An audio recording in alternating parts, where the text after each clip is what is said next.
Oh yeah. Oh heck yeah. Woo! Hello everyone, welcome back to Royalty Soaps. Now today I have something very special. Brambleberry is just the nicest. They always send me PR for all of their newly released collections, and sometimes it just takes me a little while to rummage through it, smell everything, and decide whether or not I'm going to share it with you. But this collection, the Spring Picnic collection, is such a banger. I wanted to show y'all like basically everything in it, because you guys know I'm a fruit girl. I love fruity fragrances. I love foodie fragrances. I like natural fragrances too, but my heart and soul are just consumed by fruit. I just love it. So this entire collection is very heavy on the fruit. Typically when they release a collection, they put 4 fragrance oils in it, and then they have additives, and then they make a couple of kits. So it's very inclusive. Most of the time it is very much geared toward intermediate to beginner creators with their kits. Some of them are a little bit more advanced if they're like a cold process kit, but they have some melt and pour kits that I think are some of the best on the market. So all that to say, this came out a little while ago, but that doesn't mean it doesn't still slap. Now, I have a watermelon soap kit. Now, you know, every single year, Royalty Soaps does a watermelon cold process soap. It's honestly a classic for soap makers. Everybody has a watermelon soap. They all kind of look the same, and because there's so many good watermelon fragrances on the market, even though they look similar, everyone has their own unique spin. So I will be very excited to do this as a melt and pour kit so that some of y'all who have perhaps been waiting to start your soap making journey can see whether or not this would be a good fit for you. And then I want to smell, because I haven't yet, the Spring Picnic fragrance collection and show you all of these cool extracts. So they have strawberry extract, watermelon extract, apple seed oil, carrot seed oil, which I think they've had for a while, and then plum oil, blueberry extract. So all of these delicious oils and extracts that are fruit-based. I have a new product that is currently in development phase over here, and you best believe I'm going to be using some of these extracts in that new product because they're just so cool. You can read all about it on the Brambleberry website. Again, also watermelon oil. They have watermelon oil and watermelon extract. Like, heck yes. So let's go ahead and smell some of these, and I'll give you my honest opinion. Now, let me tell you something. This sniffer has smelled many a smells. I typically don't read the fragrance oil notes beforehand because I feel like it just a little bit tweaks my opinion to have read those words. And very fitting, look at my nails. Is it giving you fruit? It's just perfect. It's perfect for today's video. So first we have Garden Party. That's our first fragrance we're gonna give the old snifferoo to. Another thing I gotta love about Brambleberry, they always fill their fragrance oil bottles up to the very tippity top, so you're getting the most bang for your buck. Oh, now that's a sweet one right there. This smells like a fancy candle that you would smell out in a garden while you wear your puff sleeve dress and have a full bowl of strawberries on the table. That's what that smells like to me, so that's an instant win. For all the cottagecore girlies out there, this is your collection. This was literally made for you. All the people that are loving the whole farm aesthetic, chicken, egg picking, milking cows, homemade jams and jellies, this is your collection, okay? I'm just saying that right now. Now for watermelon sugar, which we love the nod to Harry Styles, we really do. Oh yeah. Oh heck yeah. Woo! Okay, now listen. Sister has smelled 1.5 million watermelon fragrances. Woo! Okay, that's an exaggeration. Realistically, I have smelled 30 plus watermelon fragrances. This is one of the watermelons that have the bit of green, so it's not strictly a watermelon candy scent. It has a bit of that robust rind kind of green note in there. I think it just helps. Also, it says it behaves well in cold process soap, which also sets it apart from other watermelons because watermelon fragrances typically behave quite poorly in cold process soap. Mayday. Oh, this is cute. Oh, okay. Now this is not very fruity to me. This is very fresh. I can smell some mint, but I can also smell fruit and floral. So it's kind of, oh, that's just really good. That's complicated, and I like complicated.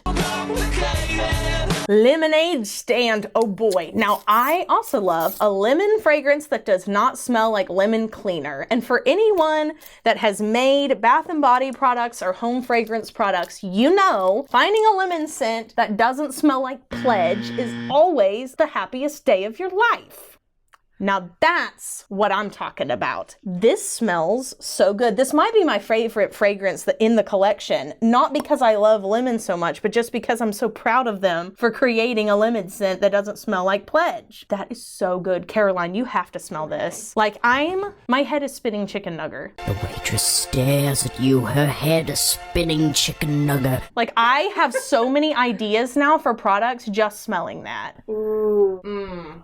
I want my kitchen to smell like this all the time. It's giving lemon icy. Like, yeah. You know? It's giving lemon bars. Yeah. What I'm saying is that this entire fragrance collection did nothing but impress me. I will absolutely be making mini batches using these fragrance oils because that is just too good. Let's see about those fragrance notes, shall we? Garden Party, grapefruit, heliotrope, cherry blossom, raspberry. I told you, it's a winner. Watermelon sugar is watermelon honeydew. Okay, that's probably where I'm getting the green from. Strawberry, violet, and musk. Perfect. Mayday, spring air, jasmine, mint. There you go. Lavender, amber, birch bark. So good. So complicated. And lemonade stand. Lemon, melon, peach, pineapple, vanilla, sugared ice. That's the end of the video. Enjoy. Yeah! What more need I even say? It's so good. And I'm gonna throw this out there because it gets brought up every time I get stuff like this. First of all, no, Brambleberry didn't pay me for this video. I would have to disclose that by FTC guidelines, okay? I'd have to tell you. They just sent it to me for free with no obligation to talk about it. And let me tell you, if I don't like a product, I'm not talking about it. I do have a reputation at stake here as being a soap maker that is also a consumer advocate, and I don't want you to go get this, which I make no money from, by the way, and then be like, no, everything in this is garbage and I hate all of it, because then it makes me look bad. So I'm not gonna tell you to buy something if I don't actually like it. I do actually like it. I think all of those fragrance oils are awesome and I can't wait to make this watermelon soap. I know you want to know if I've had caffeine, and the answer is yes. Let's make this soap. Here's the goodie box. Let's open it up. Our instructions. Ooh, they've given me color blocks for this. Such an easy way to color a melt and pour soap. It takes quite a bit of the mess out of the equation. Now let's remove all this. Oh yes, 99% rubbing alcohol, which let me just say, one of the other ones I used from the other box is what I keep to spray all my soaps with. It's such a handy dandy size, so I'm happy to have another one. Aw, look at our cute little soap mold. It's like a little mini batch. I wonder how many bars this makes. 4 bars, says the instructions. We get 4 bars from this kit. All right, we have our 2 blocks of melt and pour. We have a clear and a white, and of course the watermelon sugar fragrance. Watermelon sugar, hi. Watermelon sugar, hi. Our first step was to cut up some white melt and pour and add some green colorant. So they said to use a little more than half, so that's what I'm gonna do. I'm gonna score it on the half mark right here. And then I'm gonna add a little more, just like this. And then I'm gonna cut that up so that it melts down really easy. Like I said, color blocks are a really easy way to color your melt and pour soap, especially if you're a beginner. It takes a lot of the guesswork and mess out of it. Let's go melt this up.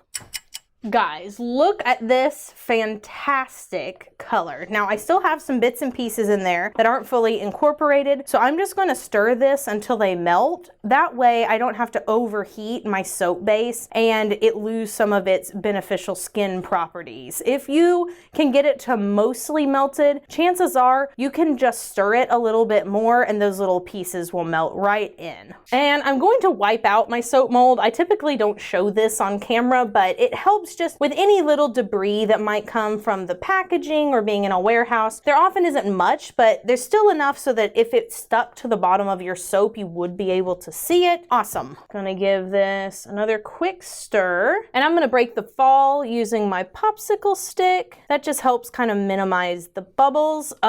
Look how cute! Going to spritz the top of this with my rubbing alcohol to pop all those teeny tiny air bubbles, and we're gonna let it sit and harden.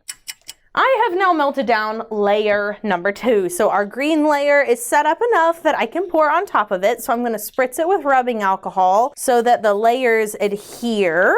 The melt and pour is now cool enough, so I'm gonna spritz the top of that real quick. Where's my popsicle stick? Okay, there it is.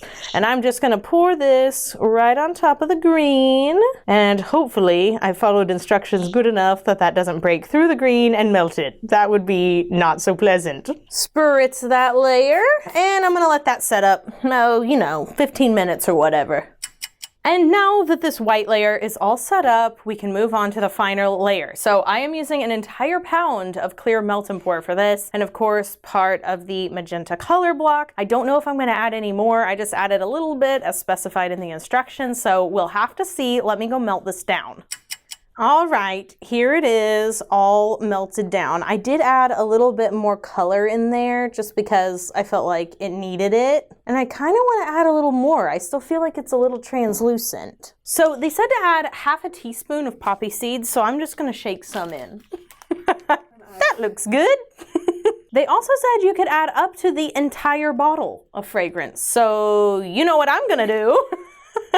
Just gonna go ahead and stir that in. And wow, that fragrance oil really deepens up the color of this. I feel like it made it a little more red, and it smells fantastic. So I'm just gonna keep on mixing this and keep an eye on the temperature. I don't know if this is a suspension melt and pour base. I feel like it has to be if you're gonna add poppy seeds into it. So we'll just wait for it hits the right temperature, and then we'll pour it into our mold. Spritz, spritz, and here we go. Just pour it right into the corner. It looks so scrum-diddly-umptious, and it looks like everything's gonna fit just perfectly. If I have a little bit left, I do have a mold off to the side that I can pour it in, but looks like...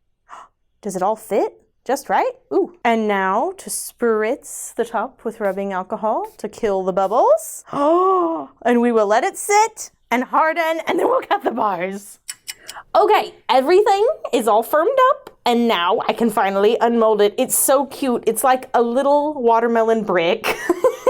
Now, getting like loaves out of molds can be a little tricky, but I just find if I pull enough on each side and then start working from the corners until it kind of releases, like I can see, there you go. It will come out a lot easier. Ta-da! Okay, now look at this. Yes! Okay, so it makes 4 bars, and because they didn't include any cutting anything, I'm just gonna cut it like if I was a regular person and not a professional soap maker with a knife. Now, I could use a knife like this. I keep this around because it is so handy, but better, in my opinion, to use a knife with a lot of length, I guess is what you would say, thickness, depth. Big, thick, long knife, because it just cuts a little bit straighter, in my professional opinion. So I'm just gonna press down gently. It cuts like butter. It's easy to cut straight. This is what it looks like on the inside. Wow, it looks like a little poppy seed volcano. Some of them are suspended. A good majority of my poppy seeds did fall to the bottom. So next time I would probably pour it a little bit cooler, but it still looks really cute, and there are enough on the top for people to understand the point. Yes, and it does smell. Oh, so good. Oh, so good. This is gonna be such a cute one for the bathroom. Slide that right off. Ooh, yes, please. Now, optionally, you could also like take the edge of a spoon or a knife just to clean up that little raw edge right here. I think that would look nice and a little bit more professional, just to have that scraped off. You could also just take a paper towel or a reusable washcloth and kind of do the same thing, because melt and pour isn't that hard. It will just move, and it is very humid in my studio right now, so don't mind the soap sweat. Anyways, these are just the cutest little bars, and I love how you get to have a layered technique here because it is so beginner friendly and just looks so cute. A layered melt and pour soap is one of my favorites. Time for our final thoughts and conclusion. Now, obviously, I love this collection. It smells amazing. It looks so cute. They nailed it. I really look forward to using a lot of those fragrance oils and those extracts, like 10 out of 10. I do have to mention, because I don't think it would be a thorough or fair review if I didn't. the price of this kit. So here's what I know is that Brambleberry ships all of their kits in the lower 48 United States for free, which is awesome. This kit makes 4 very decent, like very large even, bars of soap. They are definitely like full-size bars. You're gonna get like 50 washes out of them, that type of a thing. The kit price with free shipping is $46.99. That puts each bar at around $11.75 a piece. Now, again, I will say it is a full-size bar. Like, these are whopping bars of soap. That's about what you could expect to pay retail if you were buying this from like a handmade soap artist. And I know there are going to be people out there that are like, well, I sell mine for less. Yes, but a lot of people don't. So you could expect to pay around that area from a couple of shops, but I do have to mention that because that's definitely going to be out of some people's budget. However, it is a kit. And things in a kit often do cost more than you buying in bulk and then, you know, making it yourself. I think the good majority of people know that a kit is like a great introduction into a craft. It is not the most cost-effective way to produce said craft. But there you go. That's my final thought and my conclusion. They smell great. They look great. It was, of course, very easy to do. You can cut them with a kitchen knife. All the materials that you need, you probably have in your kitchen. Maybe you need a digital scale, but maybe not. Maybe you just want to kind of eyeball it and you saw how pretty easy you can do that. So there you go. I really enjoyed it. Thanks, Brambleberry, for sending all this stuff over. It's a win from me. You guys be sure to do something fun for yourself today, like scampering on out there and eating a little bit of watermelon, because that's great. Maybe you want to have some watermelon popsicle, watermelon ice cream. I don't know. There's lots of different watermelon options. Watermelon Jolly Rancher, pretty good. Yeah. All right. I don't really care what you do. You guys know that. Just be sure you do something fun for yourself, and I will see you guys in the next video. So until then, bye for now.